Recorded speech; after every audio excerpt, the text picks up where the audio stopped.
1928లో భారతదేశ భవిష్యత్తును నిర్ణయించడానికి 7 సభ్యులతో ఒక కమిషన్ని బ్రిటిష్ వారు పంపారు. అదే సైమన్ కమిషన్. షాకింగ్ విషయం ఏమిటంటే ఇందులో ఒక్క భారతీయుడు కూడా లేడు.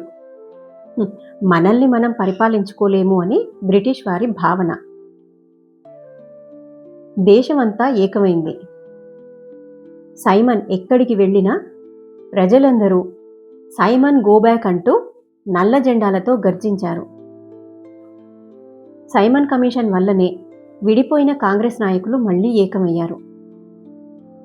లాహోర్లో ఈ నిరసనను నడిపిస్తున్న పంజాబ్ కేసరి లాలా లజపతి రాయ్పై పోలీసులు క్రూరంగా లాఠీచార్జ్ చేయడంతో ఆ గాయాల వల్ల ఆయన వీరమరణం పొందాడు. నా శరీరంపై తగులుతున్న ప్రతి లాఠీ దెబ్బ బ్రిటిష్ సామ్రాజ్యపు శవపేటికకు ఒక మేకవుతుంది అని అన్న ఆయన మాటలు తర్వాత కాలంలో నిజమయ్యాయి. ఈ ఘటన భగత్ సింగ్ను ప్రతీకారం తీర్చుకోవడానికి పురుగొల్పింది.